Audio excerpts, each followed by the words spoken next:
வந்து பேச்சுவார்த்தை கூப்பிட்டாங்க. டிஎஸ்பிலேருந்து எல்லாரும் எங்களுக்கு பேச்சுவார்த்தை. எதுக்காக இந்த பேச்சுவார்த்தைன்னா, பாரதிய ஜனதா கட்சியை சேர்ந்த ஒரு தனிப்பட்ட நபர் வந்து அவர் வந்து மலையாளியே கிடையாது, பழங்குடியினரும் கிடையாது. ஆனால் நாங்கள் தான் பழங்குடியினர் சொல்லி நாளைக்கு மாநாடு நடத்துகிறாங்க. எங்கள் பேரை பயன்படுத்தி மாநாடும் எதுவுமே நடத்தக்கூடாது அப்படின்னு சொல்லி நேற்று நாங்கள் கோரிக்கை வச்சோம். ஒரு மாதமாக கோரிக்கை வச்சு யாருமே எங்களை கண்டுக்கல. இதில் பாரதிய ஜனதா கட்சிக்கு இருக்கிற அரசு அதிகாரிகளும் போலீஸாரும் துணை போகிறாங்க.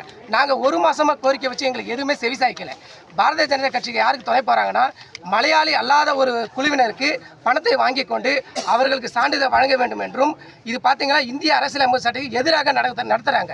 அவங்க வந்து எஸ்டியே கிடையாது. இதை நாங்கள் பலமுறை சொல்லி எங்களை யாரும் கண்டுக்க மாட்டாங்க.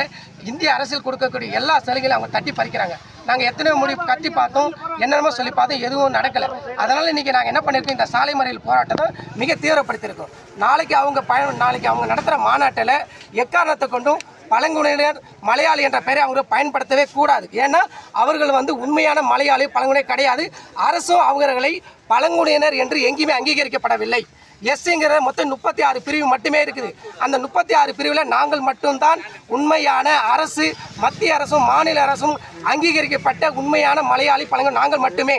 ஆனால் இது இல்லாத ஒருத்தர் போலியாக பணத்தை கொடுத்து ஜாதி சான்றிதழ் வாங்கி கொண்டு எங்களுக்கு வரும் அரசு வேலை வாய்ப்புகளும் அரசு சலுகைகளும் விவசாய மானியங்கள் எல்லாமே தட்டி பறித்து கொண்டு போய் கொண்டிருக்கிறார்கள். இதை பலமுறை அரசாங்கத்திற்கோ மாவட்ட நிர்வாகத்திற்கோ பலமுறை எடுத்து சொல்லியும் எங்களுக்கு இதுவரை எந்த தீர்வும் எட்டப்படவில்லை.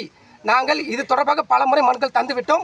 ஆனாலும் கூட நாளை அந்த பழங்குடியினர் சாராதோர் நாளைக்கு திருப்பத்தூர் மாவட்டத்தில் பழங்குடியினர் மாநாடு என்பதை போலியாக பாரதிய ஜனதா கட்சியின் துணையோடு, குறிப்பாக மத்தியில் இருக்கக்கூடிய மாநிலத்தில் இருக்கக்கூடிய இவர்களுக்கு எதுவும் தெரியாமல் மாவட்டத்தில் இருக்கக்கூடிய ஒரு சில நபர்கள் மட்டுமே பாரதிய ஜனதா கட்சியின் பெயரை பயன்படுத்தி கொண்டு இவ்வளவு பெரிய அட்டுழியங்களை நடந்து கொண்டிருக்கிறார்கள்.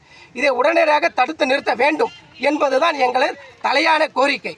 மற்றும் இது வந்து 1000 பேருக்கு மேலே எஸ்சி சான்றிதழ் வாங்கியிருக்கிறாங்க. அந்த இனத்தை அவர்கள் வாங்கி அரசாங்க வேலைக்கும் போயிட்டாங்க. இதை நாங்கள் திரும்ப பெறணும் என்று பலமுறை கோரிக்கை வச்சுருக்கோம். ஆனால் இப்போ இருக்கக்கூடிய ஆர்டிஓவோ யாருமே இதுக்கு தலை சாய்க்க மாட்டேங்கிறாங்க. மாவட்ட ஆட்சியில் பார்த்து நேரில் வந்து பல முறை மனுக்கள் கொடுத்துட்டோம். இது எங்களால் முடியாதுன்னு ஒருதலை பட்சமாக அவங்க செவி சாய்ச்சிட்டு போயிட்டாங்க. எங்களுக்கு வந்து இதுக்கு முழுமையான தீர்வு எட்டப்படவில்லை எனில் நாளைக்கு திருப்பத்தூர் மாவட்டத்தில் அது என்ன போராட்டம்னாலும் இருக்கும். அங்கே நடக்கக்கூடிய மாநாட்டில் எந்தவித அசம்பவம் நடக்கக்கூடாது என்றால் இன்றைய பேச்சுவார்த்தை நடத்தி இதை சுமூகமாக முடிக்கப்பட வேண்டும்.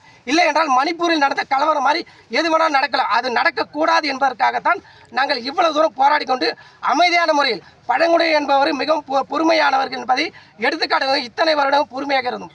ஆனால் யாரும் செவிதாகாத காரணத்தினால் இன்று நாங்கள் இந்த சாலை மறியல்